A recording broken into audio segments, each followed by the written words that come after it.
Allora, tuo compito è finire prima no, sì, alle 5:30. sì, no, assolutamente. Please, the crowd, where is the crowd? Good evening, everybody, the few who are surviving. Now, my job is simply to give the floor to the rapporteurs of this very intense conference, but before the end, I have agreed with Alan Neal, the real final remarker, to also take a few minutes myself to present a few my observations. In fact, I presented a paper, but I could not deliver it, and maybe some of you will be interested in reading, and before the end, I will take a few minutes to give my few ideas on the issues. Then, following the order of the sessions, the first moderator is Ralph Rogowski, who is here, and he will report the panel. 5 minutes, please, because we have 7 or 8, I'm not sure, 7 or 8 rapporteurs. Please, Ralph. Okay, it's a great pleasure to... The session is Navigating the AI-Driven Workplace. And it continues management, regulation, and workforce impact. Actually, as the title says, it is about the two topics of management of the use of AI and how to regulate it. That was, of course, a topic throughout the conference. I'm pleased to present the results of the 4 excellent papers and contributions and the interesting discussion following their presentation. So the first of the papers was by a Polish colleague from Warsaw, Piotr Gepczyk.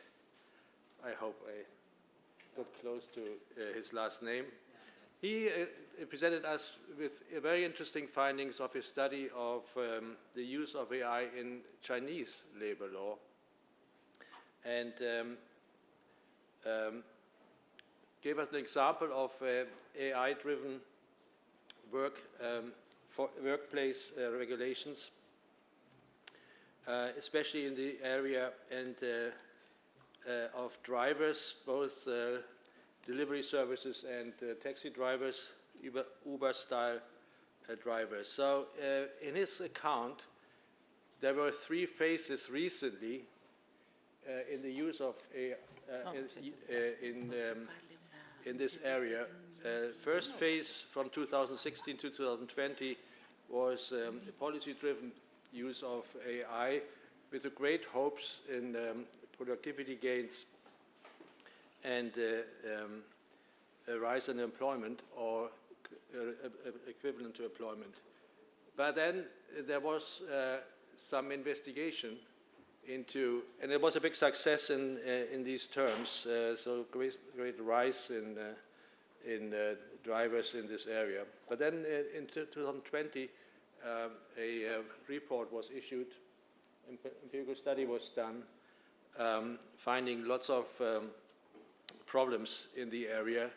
And the first response then was issuing ethical guidelines, but they were not seen as sufficient. And in 2022, legislation was introduced. Now, what our colleague was emphasizing was that this legislation or the regulation that followed the discovery and discussion of problems was scenario-specific, he calls it, and it was, and that was his conclusion. And very interesting discussion followed that. Now leading to a discussion of reform of the labor law system in general in China. And he gave us some examples how the strict separation of the traditional area covered by labor law in this new area he was talking about, this strict separation can no longer be maintained. So what came out of his presentation was that these critical assessments of the AI-driven workforce and the need for regulation and new management of this area is not just, it's no longer an analytic, it's no longer an academic discussion, but it has actually led to concrete steps of new forms of regulation. At least that's what he wanted to tell us. The second presentation was by... if you list all of them, you cannot stay in the time. Okay, so I will try to make it very short. It was from two colleagues from Poland again, assessing the use of AI in human resource management, and in the second part, especially in the areas of recruitment, selection, and then work process. But in the second part, an assessment was given about the risks of using AI in human resource management related to privacy, discrimination, and inequality. And the presenters emphasized the need for damages and the liability regime. However, they were conservative in the sense that no new regulation was necessary, but use of existing law was sufficient. The third presentation was by Massimo Bianchi, an emeritus professor from Bologna, who also has some links with the Biagi Center here. And he was telling us about the inadequacy of management theories to assess management practice. So he opted for a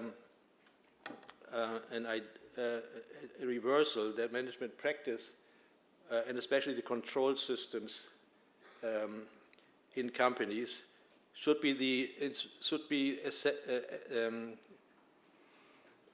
studied properly in their complexity and be the starting point for theorizing about management to become more realistic. And AI for him was then only adding to the complexity of control systems at the company level. The final presentation was by John Geary from Dublin, who added to our discussion ideas of how to measure the impact of AI at the workplace. He reported from his own long-term study, workforce survey, and to make it short, since time is running out for me here, he indicated that it is very difficult to use the existing empirical methods to study the impact AI has on the workforce. You can't ask employees about the impact. So just interviews with workers is not sufficient, so he was pleading for new forms of empirical methods in order to assess the real impact of AI on the workforce. Maybe I should end here. Thank you. The second group, moderator, Tindersat Dabo, AI for workplace. Oh, you're there. Transformation, diversity, equity, and inclusion. I suggest to give a sort of general message, because you have 6 rapporteurs to summarize. I had really 5 papers in 90 minutes, and I will try to put them in 3-4 minutes. So basically, I can tell you that there were for instance, 2 papers like Anna Clara Pasos Prisciano and Federica Palmirotta, who were giving us a vision on what AI in HR management can do, giving us opportunities, but also being very much aware of the risk in the different functions, both in recruitment, in performance evaluation, in the engagement of the workforce, basically can do. So basically, They also, Federica, for instance, was pointing out the importance to take into account what can be the effect of AI in even making more difficult for unions to really defend and workers' rights. Then, talking about the different functions, we can consider, as Francesca Nannetti paper provided us, how by using a specific tool like corpus-assisted discourse studies approach on CV, focusing on the narrative of this CV can lead to a more comprehensive and multidimensional representation of candidates, offering, in that case, a promising foundation for the development of more accurate and specialized AI tools. Then the first two papers were dealing with something that was very specific, like to what extent AI can be, as Karen Kazim was telling, is going to prevent or even prosecute perpetrators of workplace violence and harassment. But she was also fully aware of the fact that in some cases, the very way of dealing with the collected data that, in a sense, can help us in detecting work-based violence, on the other, can be a risk because they can be used as a means from employers to increase their control over the employees. Then Isabella Flores-Zac was able to show us the opportunities of using AI in, for instance, focusing on forecasting of the mobility of migrants, just anticipating labor shortages, and on the other hand, she was again pointing out to possible challenges of using AI. If on one hand they could really help in migration policies, on the other again, monitoring, just looking at the concern of data privacy and not monitoring the data generated by policies AI-based can be a risk. To conclude, I think that all these papers show us that it must be aware of the biases that AI can produce, and it is very important to see how these AI algorithms are generated. And since our session was dealing with diversity, the suggestion can be to really have a diverse group of people developing the AI and not to be associated with the people that normally are not so much diverse in developing AI models. So that is, I don't know whether it was in 3 minutes. Thank you. No, perfect also the timing. The third group, where the chair is not present, but the papers of the third sessions are available and you can reread them. Let's go to the 2A. Janice Bellacci is the rapporteur, moderator, intersection of AI and workers' health and safety, very important topic. Janice? You're very good at the timing, not only at the timing, but also at the timing. We had a very interesting session. As you said, safety and health, often people don't talk about that with regard to AI. We had 3 paper presenters.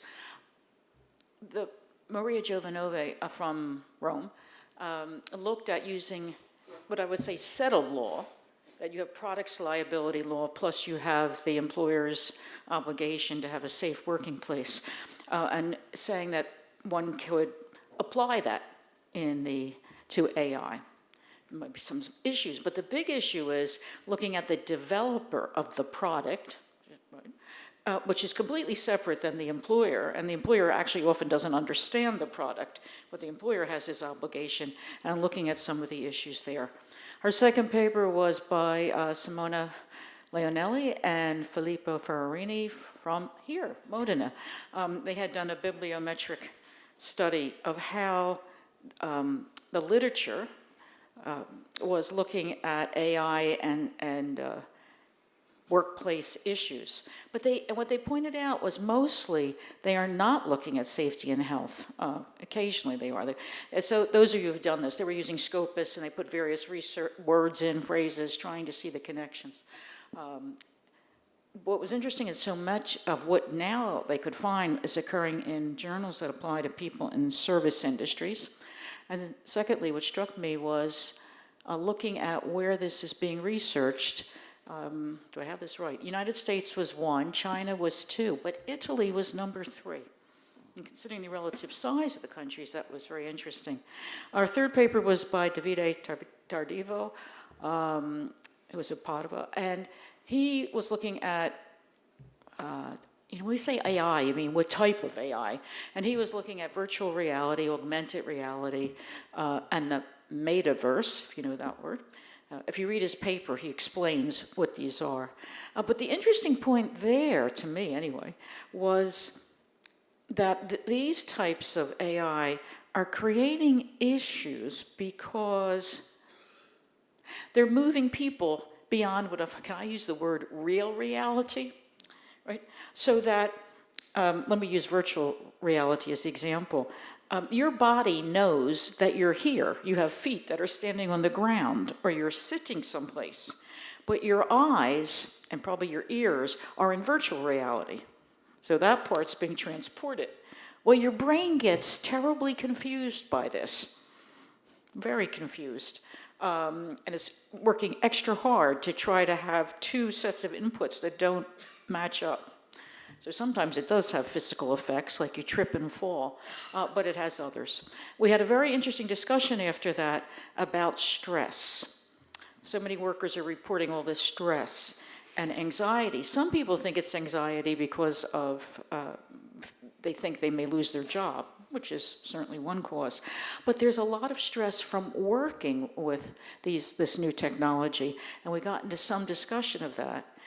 And near the end, we just reached the point that stress can actually have a physical effect, right? I mean, you could be sick. I mean, they're saying that. We were discussing UK data, that people are claiming disability from work because they're so stressed, it can cause, inflammation. So that we're at the beginning of a new era, and in light of our health and safety obligations, there is a great deal to look at neuroscience and maybe regular medical science and look at how people, when they are working with these new technologies, may be impacted.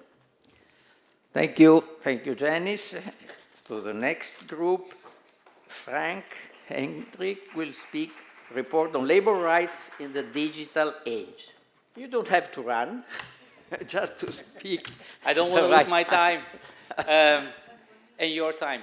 So, we have been talking about various things under the heading dealing with uncertainties and inconsistencies, and one of the things we did not hear is that we're going to prohibit AI. Another thing that I think we heard is that we have to deal with AI as it comes. Now, of course, the pace of change is going so fast that we're always too late to cope with it, so that's defining. But how are we making sure that all this technology is coming down to assist us as humans?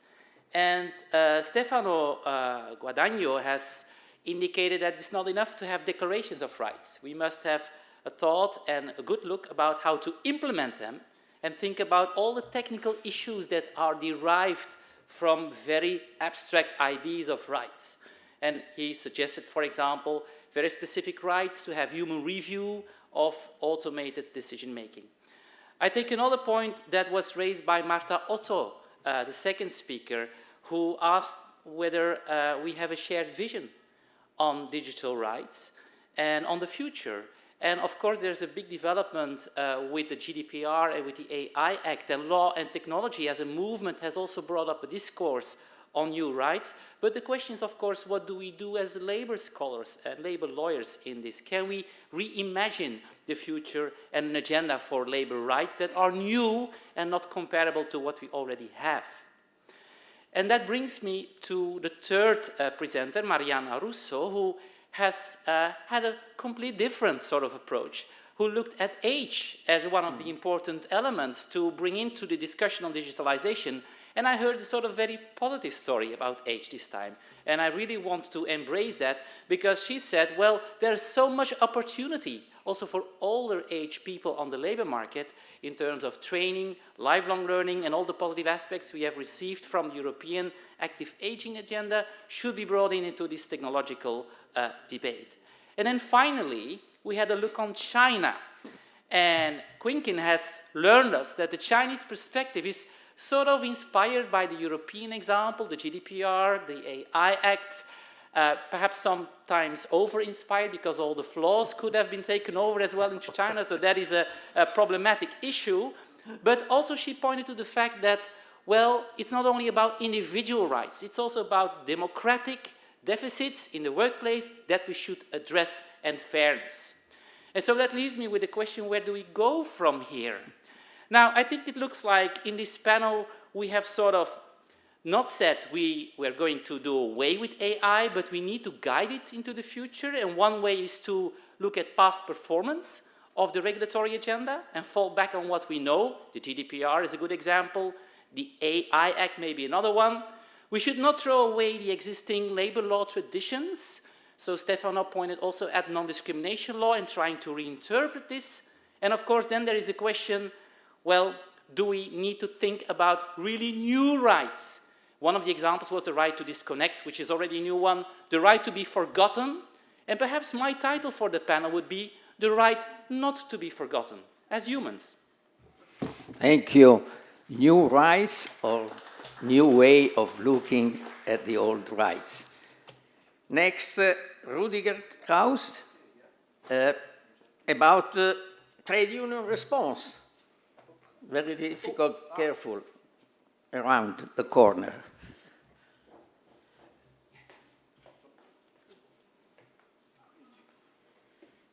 Trade unions response, please, 5 minutes. Okay. One moment. Watch just now. Okay. So, yeah. All the time. Well, dear friends and colleagues, in our panel we had 3 papers, so it's a bit easier to bundle them together. I will try it in the following way.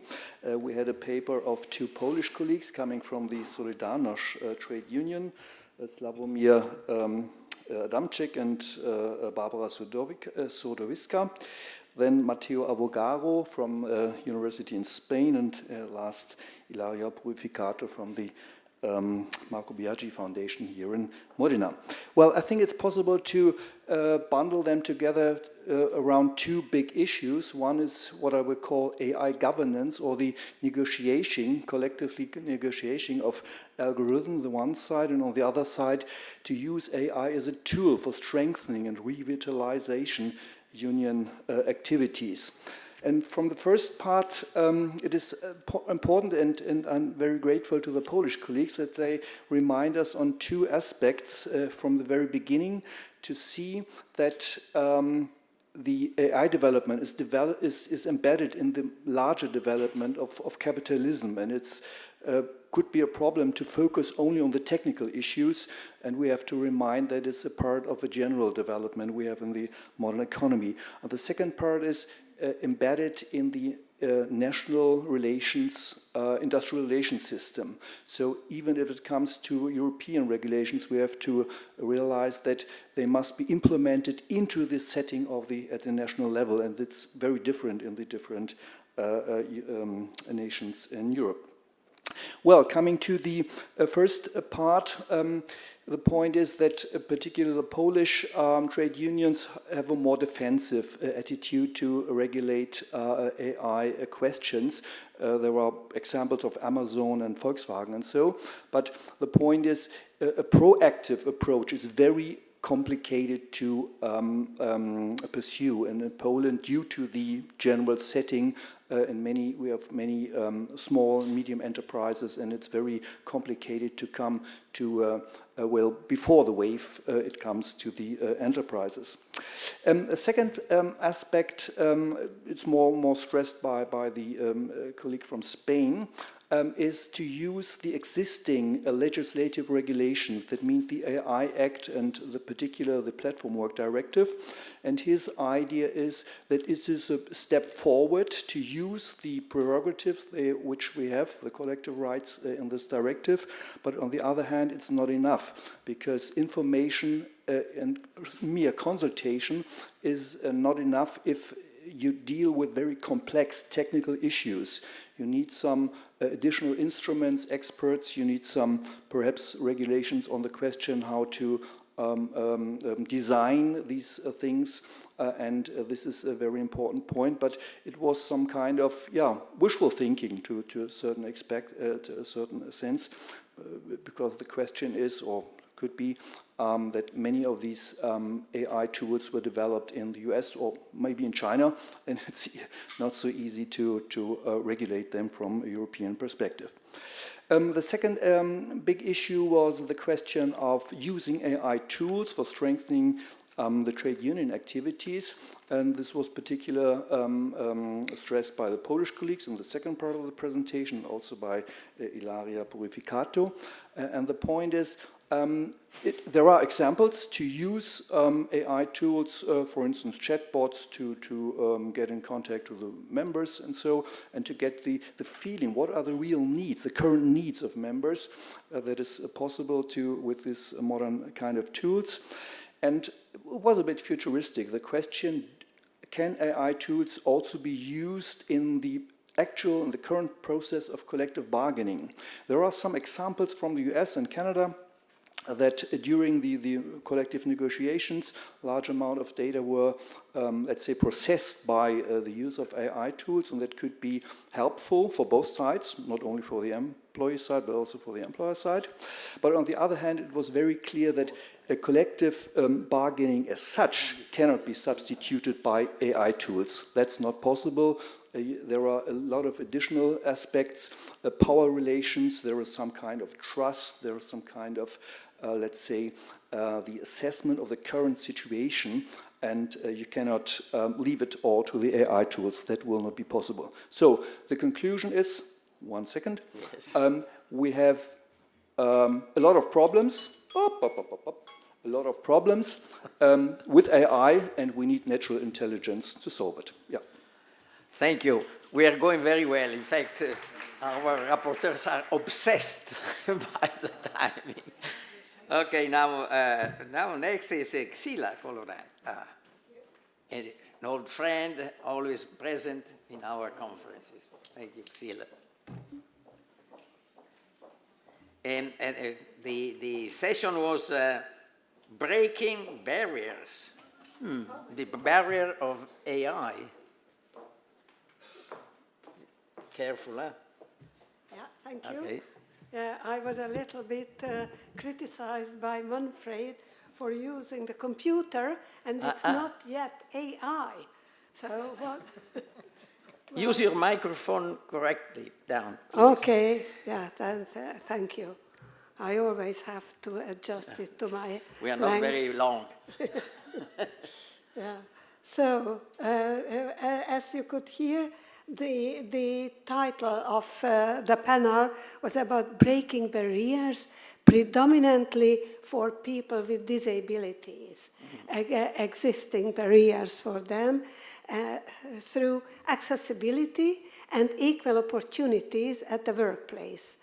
We had 4 excellent, informative, and inspiring presentations dealing with the impact of the use of AI, about very good, impressive data on the numerous ways in respect of persons coping with different forms of disability, such as visual, hearing, speaking, motoric, mental, etc., to promote the inclusion of these people to the normal requirements of a workplace, broadening the concept of the concrete workplace to the work system in general. However, here, because then this first general presentation from Fabiola Lamberti, who made a presentation about challenges and opportunities for employment inclusion, also for people with disabilities. It was followed by a very specific presentation by Olga Rimkovic about the challenges and opportunities for employment inclusion of neurodivergent workers. And very interesting one, and this paper raised the issue in the following comments or discussion about the concept of disability. Who is a disabled person? And it turned out that there is no clear definition. Who is, actually, it could be good to be labeled as disabled because I get the opportunity for the protection. On the other hand, it is disqualifying you from a number of issues. And now here I come to probably the other side of the coin, because the in-work efforts to include people already there is turns into its opposite when it is about hiring. Massimiliano De Falco wrote the paper Discrimination Through Algorithm-Based Decisions in the Hiring Process. And it really brings back the barriers that would be broken by supposedly by applying algorithm.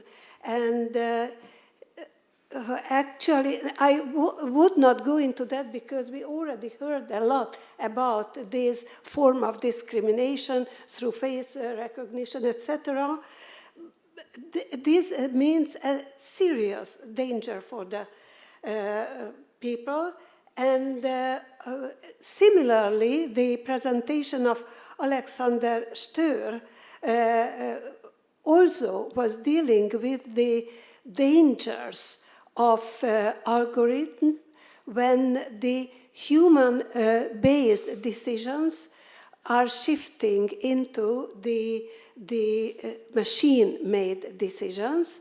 As he was dealing with what we call high-risk employment of AI, high risk of algorithmic decisions, and the high risk is particularly when it is decision about human beings, about hiring or evaluating.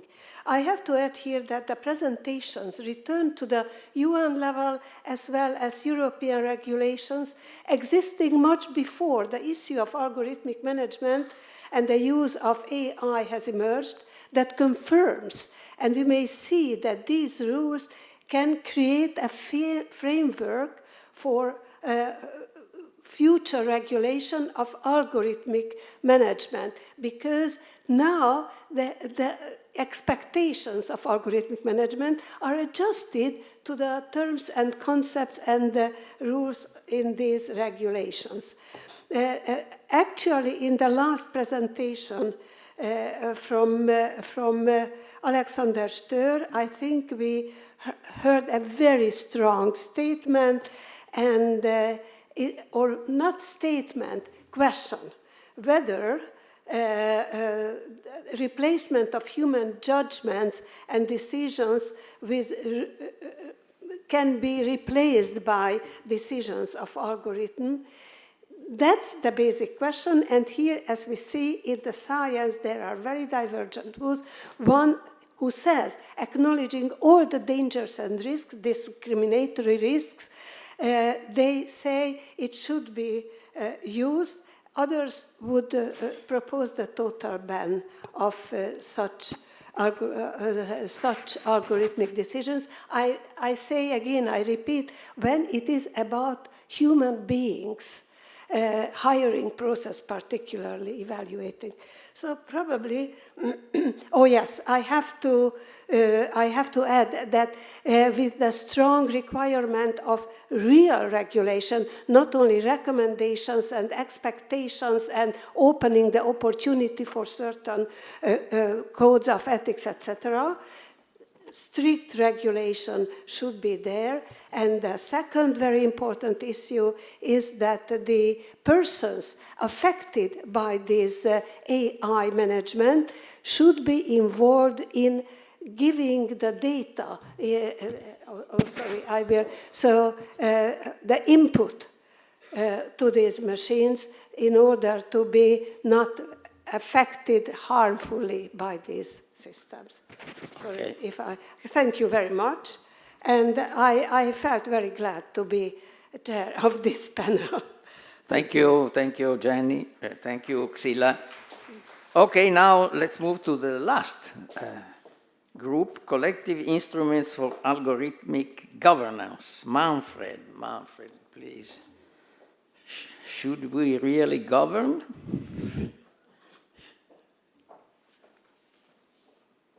Careful. No good. Well, in our session, we dealt with the question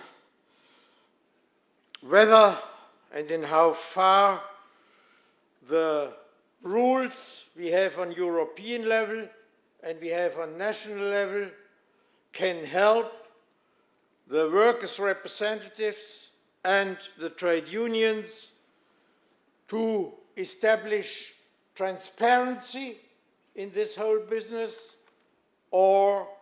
and also to minimize the risks and dangers implied by these kind of mechanisms.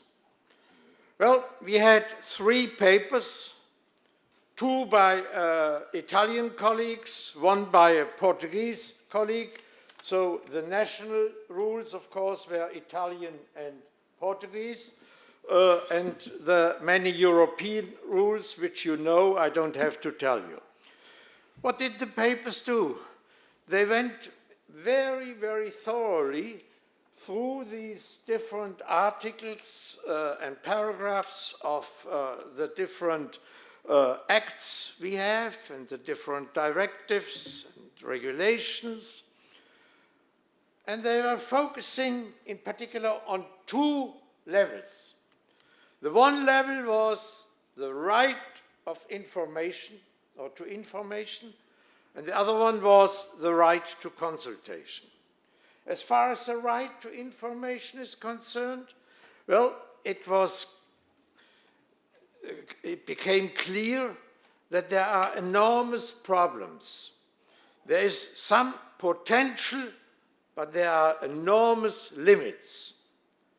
For example, they were focusing on the question, how do the workers' representatives and the trade unionists have to be trained in order to understand what information means, what they learn from this information.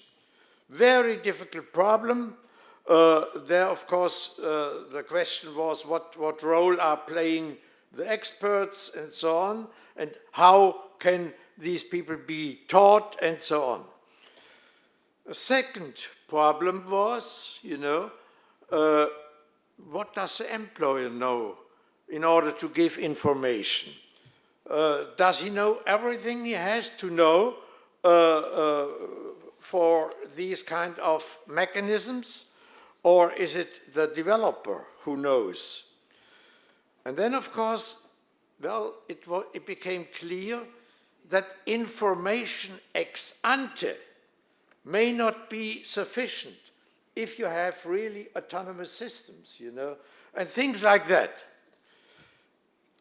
It was made perfectly clear that information is a right to information is a very, very limited tool. Whereas the right to consultation and negotiation is much better because there is an interaction between the employer side and the workers' side. It also was made clear that individual rights to information and consultation are useless. These have to be collective rights. There was another paper which was particularly one of the papers, of the Italian papers, was particularly on the impact on collective bargaining for Italian trade unions. Well, the discipline of my speakers was fantastic. And they not only had excellent papers, but they respected the time because of me, you know. And, well, so we had more than half an hour of a discussion. You can read the papers, but you cannot read the discussion. That's why I would like to say a few words on the discussion, and then I stop. Well, in the discussion, one of the main topics again was, and this seems to be something where we have no answer, what about skilling workers' representatives to be able to really act in this kind of new scenery we have? And here, of course, also the role of experts was discussed, and it became very clear without going into any detail that there are enormous limits and there is lots of wishful thinking. And there was another area which was very much discussed. What kind of arrangements do we perhaps to have established in the companies to make sure that workers have a better chance to cope with these kind of mechanisms? And there was, for example, to just give you an idea what we are talking about, there was the idea of, like the former commissions on health safety, you know, you might have joint committees specialized on these kind of questions with special experts on these kind of questions. Well, whether this might be something for the future, we shall see. Well, I do not want to go on like this. I don't want to go over my time.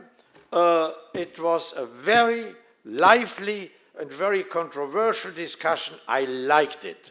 Thank you. Okay, so we like it too. Okay, now let's try to finish.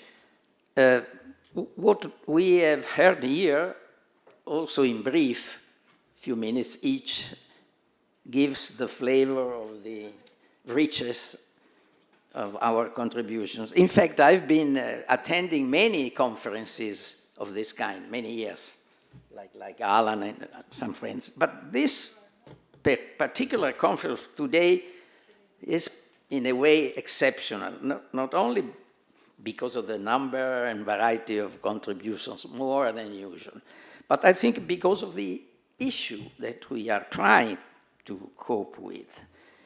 Because we have been used, labor lawyers, to innovation, because our topic, our discipline is submerged by innovations. But this AI, particularly in my view, poses new challenges, again, unprecedented, for many reasons. One, which strikes me very much, first of all, because the object, AI, is obscure. The experts tell us that they know that AI functions very well, maybe even too well. But they don't know why, how, what is the logic behind. So for a lawyer, but also for a politician, the first issue is how to regulate something that you don't understand. really in depth. And also for the interpreter, because even if the regulator knows what he's talking about, now we poor interpreters, we have a similarly difficult job. So this is something unprecedented in my view, because the materials which we are aware of, accustomed to deal with, were relatively known, even if they were changing. Now, they are undefined, at least for two reasons. One, in fact, I've already told you why. But secondly, because the evolving nature of AI is not because of this intrinsic dynamic, but also because of the use. Depending on the use of AI, more than ever, always the technologies depend on the use. But I've been analyzing the impact on employment. This has not been discussed very much here, but quantity and quality of employment, that depends essentially on the use. If you use AI to substitute human work, or if you use it to complement, both exist in the practice, and the outcome is totally different. If you go more on the substitution, you will have probably a dramatic impact on employment. If you go on the other side, you may have more or even not less and better employment. Then, in my view, here, we should, for the reason that I said, we should more than ever follow an experimental approach. We must look for questions more than be hasty for answers. Please refrain from arriving at conclusions, even at proposals. So experimental, more than ever. And this is also true for the regulator. I have read this in the AI. There is this relatively new instrument, regulatory sandboxes. I don't know how they work, but apparently is a way precisely to force the regulator to be less dogmatic and more experimental. What they used to say, systematic doubt to guide our research. Being an old researcher, may I suggest to the younger ones to follow this methodology. Of course, the principle which is guiding all this legislation, the principle is human control. I prefer human control than human-centered, because human-centered is a sort of soft and maybe elusive approach. So, in fact, in the text, the guiding principle is human must be in control, which is very clear. Only that the implementation is not so easy, and the techniques which are used precisely for the complexity and differentiation of the object, the techniques are not the traditional labor law or prescriptive approach. More, we follow here a sort of procedural and remedial approach. If you look at the various directives, particularly the European ones, there are less prescription and more procedure, beginning with information, of course, and consultation. Not more than that, Manfred, unfortunately. We are at the threshold of the issue, the unions. Less bargaining and even less co-determination. But anyway, this is what we have. But let me raise some questions, on specific questions, not answer, I don't have the answer. The risk assessment and the impact assessment is the key technique which is being used. Since we don't know the object very well, we don't pose explicit norms, some prohibitions, yes. But mainly we impose to the deployer or the deployer provider, this is all discussion, to analyze the risk and consequently provide for the remedial measures.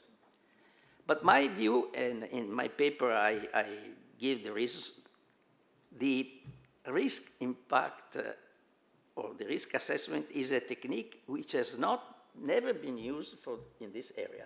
We have been using it in the area of work accident, and I know how it is worked.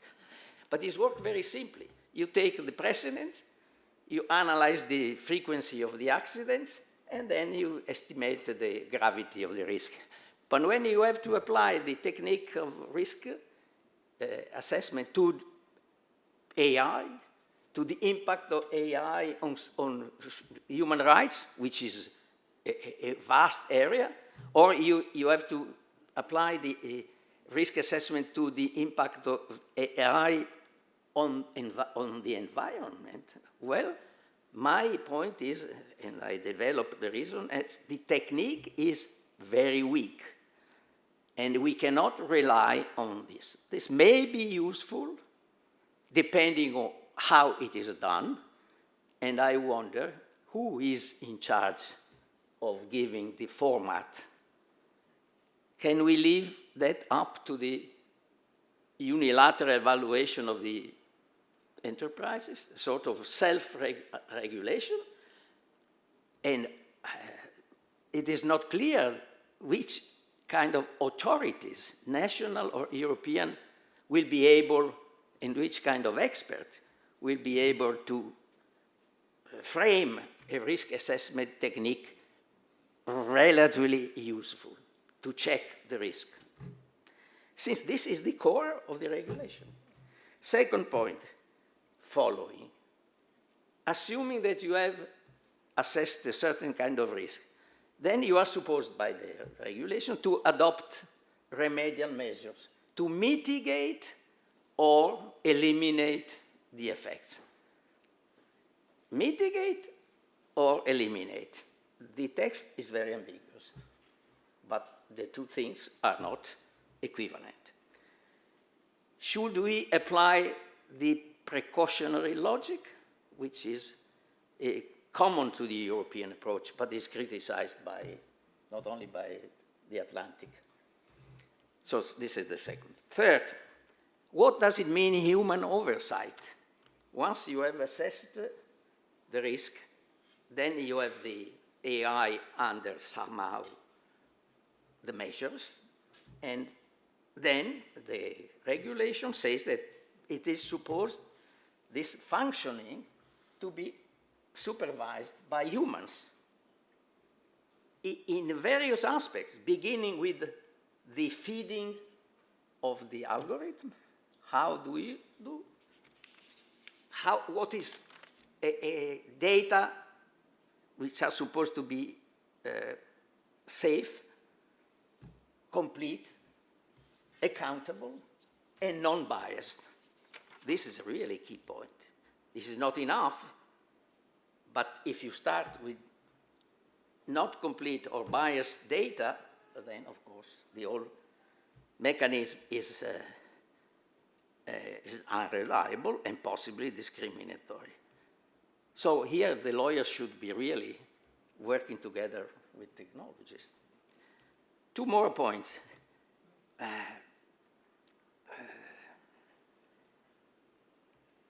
The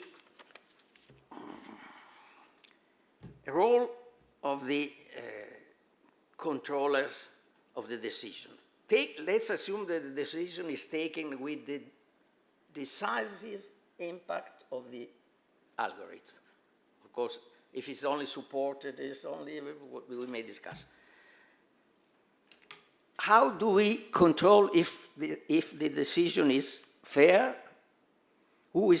How do we work on that? Well, in my view, the only point, which is very important, that we find in the directives, particularly the platform work, is that the interested party, the individual and the representatives, are entitled to have the justification of the decision. Justification meaning justification. So the reasons, the parameters, the logic. This is in my view, is a decisive point. If we can use this right of justification, we may attack unfair decisions. Some have argued that we may declare them invalid because of lack of justification. Probably this is too much. But at least the burden of proof should be reversed. If you don't justify it adequately, it means that it is a decision which is suspect of being unfair. And then you have to give the opposite, the justification, the positive justification. Finally, if the procedure works well, but in spite of this, damages occur, the risk has produced damages. How is the liability regulated? This is a practically void, but this is a very decisive aspect. Are the general principles of liability applicable, or should we find something else? Of course, the regulation that we have in front of us is just the beginning of the story, because we have the national application, we have the delegated powers of the commissions to adapt them, and so on and so on. Finally, the role of the experts and the role of the representatives. We have always been building our labor law on the assumption that the workers' representatives are entitled to discuss, entitled to bargain, and knowing what they are talking about. And now we have the the European directives who are rather mild vis-à-vis the rights of representatives, information and consultation, but not enough, not more than that. And we don't know if the representatives and also the managers are really knowing what they are talking about. Which, going back, how to regulate and interpret an object which is unknown? Good luck. And now, Alan.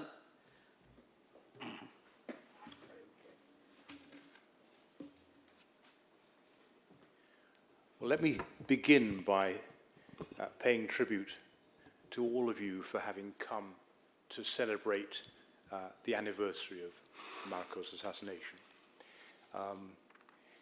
Many years have passed. Most of you never knew Marco personally. There's a small group. Tiziano and I remember a cold, misty Friday morning when we attended the church for Marco's funeral. And that sadness has never left us. But what it's done is to germinate the joy of this event, which every year loyal colleagues and friends come, a larger and larger circle of students and researchers and visitors from overseas join us, and we look at all sorts of issues from a contemporary perspective. Yesterday afternoon, in his introductory comment, the mayor of Modena gave a very interesting presentation, and he characterized his view of Marco. And he characterized him as a man who asked questions and looked forward. And I have to say that, for me, was a remarkably accurate pinning down of something which Marco has imbued in all of us and which carries on now in this institution, in the Fondazione, and amongst those who had the experience of being with Marco and have followed in the footsteps of the work that was done by him. And we have to remember also that even as he lost his life, Marco was a divisive and controversial figure. The Libro Bianco, which had just been published in the previous November, had split not just the political world, but the academic world as well, and the world of the social partners.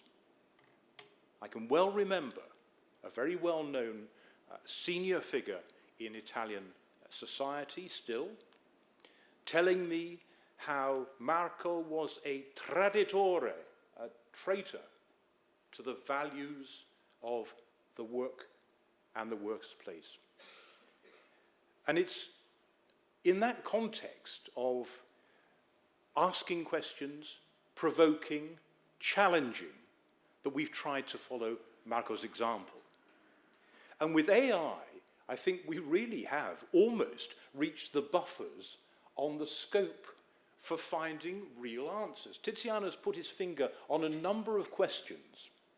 And the reality, it seems to me, because I did a little bit of breaking the habit of a lifetime, I did a little bit of preparation before I came along. And of course, remember that I come from the context of Brexit. So I no longer read the official journal every day or look at all the documents that the Commission puts out. And I went back to a number of the major policy documents. And what struck me was that the frame of reference for trying to ask, what is the structure of this new challenge? What's it all about? Is remarkably old-fashioned. It seemed to me stuck in a time warp somewhere just before COVID. We have the same thing. I mean, we even have managed in 22 sessions of these celebrations for Manfred to tell us in relation to every single subject matter that the real answer is co-determination. And he does it with such plausibility and conviction as well. And even here, you can see that. But the question has to remain, is it the same sort of co-determination as we've talked about in other contexts, or historically, or are we actually moving forward? In other words, are we not recognizing that we're all going forward, we're all getting older, things are changing around us? We don't have that sharpness. And that's where the value of the young scholars and their presentations come in, because sometimes they bring us up with a start. I've learned a huge amount in the last 36 hours. One of the things I have learned, which rather upset me, was that apparently, because I'm over 55, it now takes 30% more training for me to learn how to get out of bed in the morning.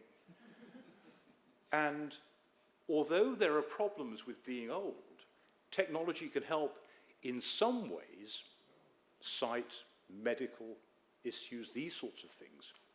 But it really poses a challenge which the likes of me find it very hard to keep up with. What are we looking at here? Well, we're looking at areas about which, in many ways, we don't really know what's happening. The pace of change has been pointed to. The development of technological progress has been pointed to. Where we're going, the development of whatever is AI. And we had several papers addressing what you might call the mapping exercise. What is it we're talking about? Where does it impact? Where is the world of work consequentially affected by these things? But there aren't really simple answers, as with so many of these things. There are lots and lots of questions, but very few clear-cut answers. And in this particular area, those answers are curtailed because we don't know the direction or the speed in which a lot of this is going. And as Tiziano says, be very careful about drawing conclusions today, because sitting back and thinking about it sometimes pays off. We may not have the freedom of the Greek philosophers to sit around, enjoy the sunshine and the wine, and eventually come to a formulated point of view. But nevertheless, we do need to think before we shoot. And I think in this area that's particularly the case. That is even more the case when we think we're not just talking about AI, we're talking about AGI, artificial general intelligence. This is where the machine itself, or the process itself, develops and is anticipated to go beyond the scope of the human contact. So immediately we have a problem. If we have to be human supervising, and the human can't keep up with the way the process is going, how do we square that particular circle? It's a huge clash.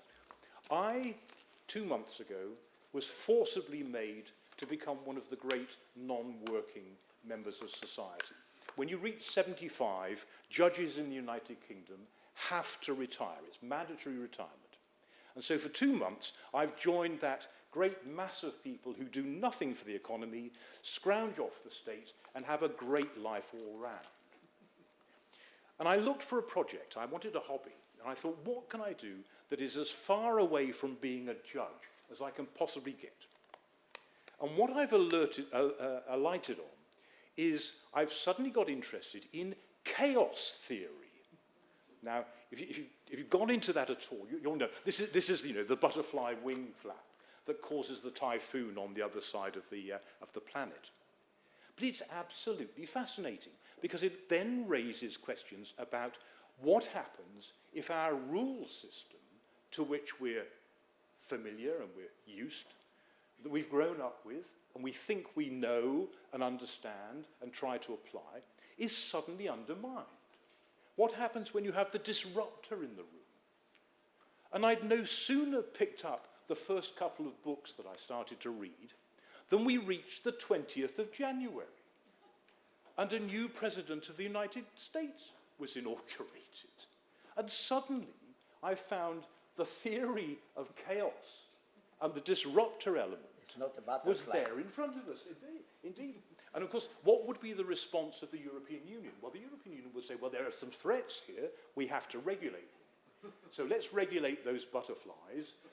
We'll limit the number of hours the butterflies can flap their wings. And in the extreme case, we'll go for the elimination procedure, so we'll do away with all of them. And of course, that means you don't get your typhoon, but you also don't have your butterflies, and you don't have the beauty of what the butterflies bring to the world in general. So you wonder sometimes where we're heading. My feeling is that we've had a range of presentations which, first of all, have tried to map an area about which we're not really sure. We think there's a certain amount we can recognize, and we think this is important and is causing challenges, but there are other things going on, and we're not quite sure what they are, how fast they're having an impact, and what that impact is likely to be in the future. The second area is that we've tried to apply, and quite a lot of the papers have done this, the familiar framework of analysis. We've looked at the discriminatory impact. We've looked at the health and safety impact, for example. We've looked at the mental health, neurodiverse, all of these sorts of areas brought together. We've looked at the way in which systems have been developed and the human cobot impact, what happens when you put the machine and the human together. We saw that actually at every coffee menu. Do you notice what happened in the coffee breaks yesterday and today? You have these wonderful new machines that make the coffee. And they should be very, very efficient. But the people who've put them up insist on working them. So it takes away all the benefit of the new technology and introduces the slowest rate of brain cell synapses that you could possibly ask for in the chap who's running the thing. So it's a complete disaster. The cobot is not the way forward for your cup of coffee, and I suggest we have some problems in other areas as well. And then we had a number of very interesting papers on looking to the future. I mean, one I remember from this morning's session that Marta put up was that we should look at the plausible future. And the question was asked in the room, what about the implausible future? And I think that that's something that we have to think about. We don't know what's coming over the horizon. We don't know if we're equipped to deal with it. And even if we are, we don't know that we're equipped to make the right decision in that context. So my message is, what I think we've gained from the last day and a half or so is a huge range of questions in an area where some of it looks familiar, some of it might fall to be analysed in traditional ways and with the patterns we're used to, but there's an awful lot of uncertainty and there's a huge amount of chaos in there somewhere. And if anything else is a word of advice, Tiziano's advice, stand back and watch which way the wind's blowing. It may be the typhoon coming from the butterfly, but it may actually be an indicator of the route we should pass. And that, I think, is where our research will probably take us over the coming years and doubtless periods when none of us is around to appreciate. So in conclusion, can I thank all of you for how stimulating your papers have been. The discussions that I've sat in on have been fascinating. I know that I can speak with Marina for a personal thank you to everybody for remembering Marco as a man, as well as why he's important, not only in Italy, but throughout our academic activities and where all his work has had an impact. Let me wish you a safe journey home, those who are going a long way. Thank you for your efforts. Tiziano, thank you for chairing the last session, and we draw the session to an end. Thank you very much. Thank you. See you next year. Meanwhile, reread the papers and think about them. Bye.